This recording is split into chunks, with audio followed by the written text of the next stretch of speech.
Hi guys, so welcome to the first episode of Cottingham's Cookies. So today I'm going to be walking around London. I'll be trying out a couple of cookies, maybe some other food, and I'll be talking a little bit about my background, so how I started as a chef and then I came up with my own business, and I'll explain a little bit about what Cottingham's Cookies is all about. So stay tuned.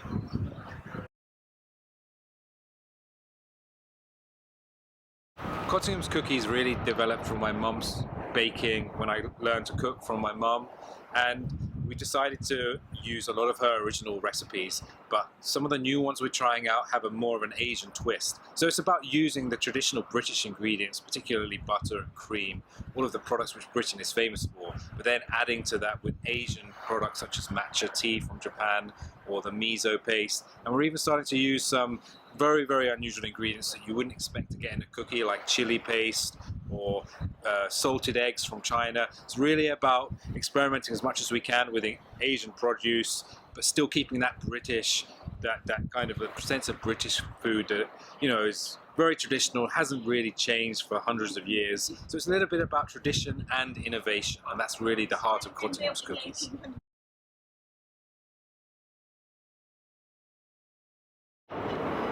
Okay, so being a chef, there is actually, you think it's about creativity, but there's a lot of kind of factory line approach, and you've got to follow the strict rules, especially when you're working in a busy professional kitchen. Everyone's got their job to do, and you've got to follow all the health and safety rules. And to be honest, I found a lot of the time I was labeling food, I was refrigerating food, I was making sure it hadn't expired, and there was a lot of pressure just to make sure that I followed all of the health and safety regulations. And it got to the point where I wasn't really enjoying it as much as I used to, and especially the long hours made it harder. We had a lot of staff, a lot of people were brought in, new staff, and it was often hard for it to feel like a kitchen team. I wanted to step back from that a little bit, use everything I'd learned in the kitchen to start my own company, which would actually use the ethics and the practices which I believe in, and to also be able to create something new which hasn't actually been done before was the reason why I stepped outside of the restaurant.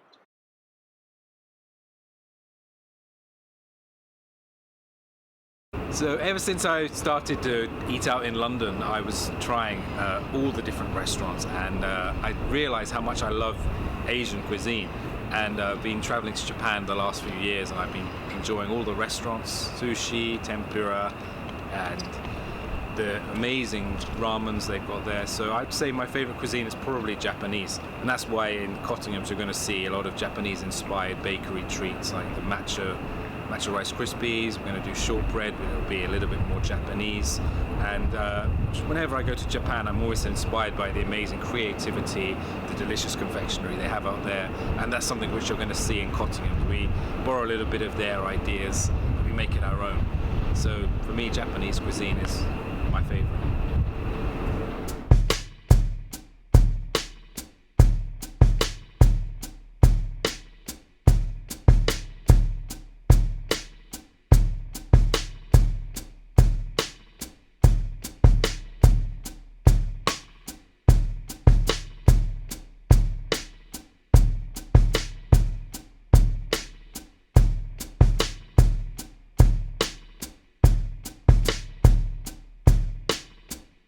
Bought this cookie, and when we went in, we looked at it and we thought that looks more like a cake. And I was looking at it now, just getting a nice close-up on there. It actually, the colour and the weight is like a rock cake, like a really hard English cake.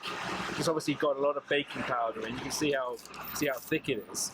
But the reason why I've come here is because this company is really well known for making these really big, chunky cookies, and they've got a bit of a cult following now. So the flavour I've chosen is miso and white chocolate. And I was talking earlier about how I like to use Japanese ingredients alongside the British ones to give a nice fusion.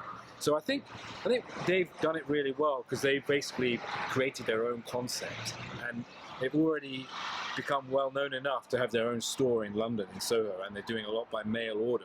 So this is why I wanted to show you what can be done just with something as simple as a cookie. You know, you can be really creative, even just starting with very basic flavors. So they're not using any unusual ingredients apart from the miso, but it's about creating this amazing taste from something very simple. So let's just give it a try. Yeah. So right away, you get this gooey interior, but on the outside it's very crisp, quite dry. And then mainly it's the miso that's giving it that nice, lovely, soft, kind of almost melting texture.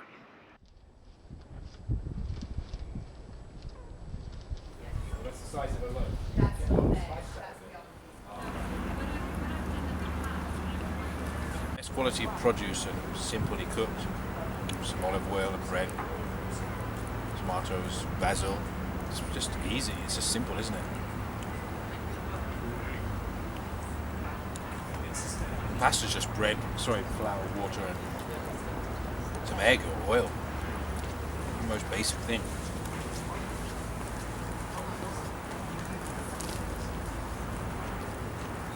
And when I was in Rome, this guy showed us an amazing restaurant that was in the middle of an estate, council, like a housing estate. And they didn't really have any menu. They would just come out and say, "This is what we've got tonight." Read it off the top of his head. And as soon as they ran out of something, they just couldn't order it anymore. Just had the house wine in a glass jug. It was really cool. And a big plate of pasta.